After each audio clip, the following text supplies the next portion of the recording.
The style of the movie is very much who Greg is throughout the course of the movie as well. So at the beginning, he's a young filmmaker telling you a story about his last year as a senior in high school.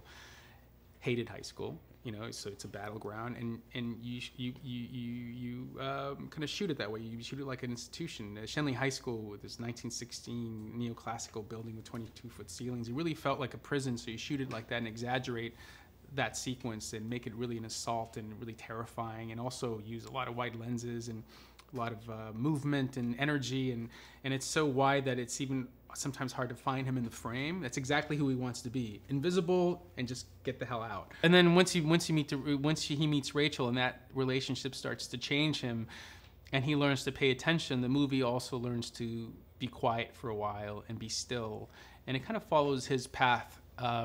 So we had some fun. I was also, Chung Woon-chung shot the film, and we knew there was a lot of dialogue in the film, but we didn't want it to look like every other dialogue-heavy high school movie with the same kind of compositions, and we really wanted to make it playful, also to the point that early on, you didn't want to suggest that it was going to be a love story. You start shooting a boy and a girl in a room in very conventional ways. You're just going to go there, and so we had fun with the compositions and kept it playful, like you said, and keep the energy moving along until you earn the trust of the audience, and they start to learn. I mean, they start to understand that this is not a conventional love story. It's something about a different kind of love.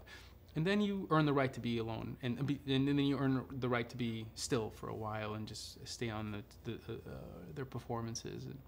And shooting wide angle is very also challenging because it's really up to the actors to carry those performances, right, within shooting that frame. long takes? Yeah, long takes and those. Yeah, but there's no doubt that they got the roles because they're capable of so much. Yeah. Can we talk about a little bit more the casting and RJ's debut? Like, how did that all happen?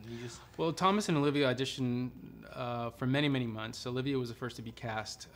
She just had a beautiful, very elegant quality to her, and very regal, very funny. Never played Rachel as a victim. And she had a lot of heavy scenes in her audition and in the movie.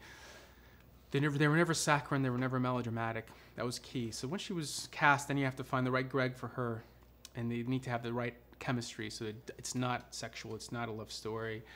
It's about this deep connection, deep friendship, and ultimately Thomas Mann was perfect. They just even over the course of auditioning, they'd become friends, and you could just kind of felt that trust between them, and they were great on camera, and he was equally as funny and approached his character in a really real way, and I loved his naturalism and how funny he was without ever trying to be funny, and how he had embodied the 17-year-old, even the way he was dealing with the fact, the challenges of facing, all of a sudden being friends with someone who may not be there tomorrow, and how he was processing that confusion as a kid, and is really the last of the three to come of age as an adult. And then RJ's first film, our film almost fell apart because we had no Earl. And when you have Earl in the title, you need an Earl, and he submitted his audition tape. He had just moved in from Florida, I think, to Burbank. And he had this confidence and this energy that I hadn't seen before. And once he did a chemistry read with Thomas, they just had the perfect kind of Earl and Greg dynamic. And then once you threw Olivia in the mix, the three of them just had this beautiful energy flow. And so I can't imagine the movie with anyone else. But you start with Olivia, then you keep adding a layer and another layer, then adding the parents to that.